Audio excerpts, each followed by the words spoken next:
Hi mga preni! Welcome to Jessa Lifetime YouTube channel. So our next video today is actually matagal-tagal po na hindi ako nakapag-vlog dahil nga medyo malat po ako and then nilagnat din po ako ng ilang araw. So parang nangyari is nung gumaling ako that time after 1 week parang bumalik uli kasi naambunan ako ng ulan. So so ngayon medyo okay na, wala na yung sipon ko and then nagpa-massage ako, nagpahilot ako and then nagpa-check up ako ng isang araw. So ayan, medyo okay na yung pandang pero malat pa rin siya. So ayun, wala na masyadong ubo. So parang sa ngayon kasi is ang tawag dito uso na yung yung sipon, yung lagnat, daming trangkaso. Kasi kahit akong pumupunta, may nakaka-encounter ako din, lalo na sa mga bata. So dapat ingat. Ayun, sa mga bata, sa mga matatanda, gano'n na medyo mahina ang resistensya. So pagaling po kayo lahat, pagaling po tayo. So ayan, dahil iba na rin yung pabago-bago ng bugso kasi ng panahon ngayon. So ayun, sorry, excuse me po. So ayun po, bako na po tayo dun sa sa video ko kung saan ngayon lang ako nakapag-vlog kasi medyo mahaba na rin kumbaga may time na. So ayun. And then yung kwento pala, yung video ko pala, yung iba vlog ko kasi is napansin ko more in yung mga travel, more in mga entertain, yung mga ginagawa ko. Although all entertain naman talaga to is, ito kasi kakaiba dahil trending po talaga siya kahit saan, sa mga YouTube, sa Facebook, sa TikTok at sa kahit saan social media. Yung mga AI. So may napanood ko na parang isang cinematic na AI. So parang nakakainganyo. So nag-try ako. Yes, mga preni. So mag-upload po tayo ng mga cinematics gamit ang AI. So nag-try ako. So ang sobrang hirap pala. Pero ang ginawa ko step by step parang nagsimula kasi nag-iiba yung situations na instead na dapat kausap mo na yung isang tao, ang nangyayari is parang magkasalubong sila and then basta maraming at saka yung instead yung magiging face nung character is dapat iisa lang. So nag-iiba kasi ayun. So actually kasi ang hirap talaga. Pinapanood ko lang kasi sa YouTube kung paano gawin na yun yung magiging itsura ng isang character. So yun talagang hindi maiwasan na medyo may sumisingit na ganun. Pero okay lang kasi ang importante kasi naman sa akin kasi is yung story na mai-deliver ko na sana sana maging okay kasi ang hirap pala na gumawa ng story na idudugtong mo yung so actually mahilig din kasi ako sa ganun yung gumagawa ng story kahit hindi naman ako ganun kagaling. So ayan, so yun mga premise. So sana magustuhan nyo. Ito yung unang episode na gagawin kong cinematic na video na i-upload ko. So sana ma-enjoy kayo sa papanood dito. And then tawag dito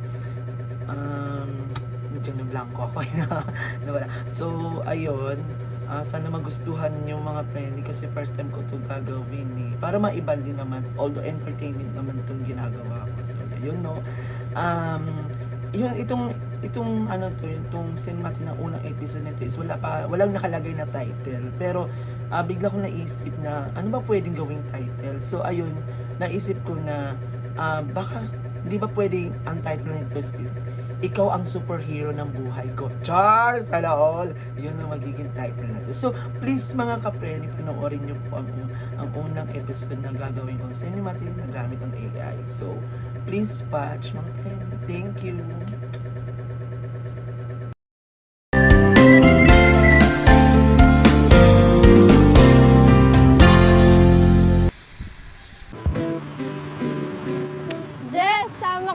namin. Kainan kami sa resto bar. Sige, sama ako para maranasan ko naman. Sana all sarap ng pagkain pwede makikain. Titigan mo na lang, Jess. Malay mo, mabusog ka na. Ede, wow. That's 300 for the hall. Salamat po. Lumabas lang ako para maghanap buhay sa basura at kumita ng malaking halaga. Tapos pagbalik ko, wala na sila. Iha o iho, pwede ba akong makahingi sa'yo ng konting pagkain? Gutom na kasi ako kahit konting lang. Ito po, oh. Sige po, Lola. Sana ay magpakabusog po kayo. Ewan ko na po kayo. Magpakabusog po kayo. Maraming salamat sa iyo, Iha. Jess! Iha o iho, halika muna dito. May ibibigay ako sa'yo konting regalo sa pagtulong mo sa akin. Halika, ito oh, kunin mo. Salamat ulit, Iha. Para saan po itong maliit na bato, Lola? Yan ay regalo ko sa iyo dahil sa kabutihan ng iyong puso. Balang araw ay magagamit mo yan. Sige, Aalagaan ko po ito, Lola. May halaga po ba ito? Saan kaya pumunta si matandang Lola at bigla ito nawala?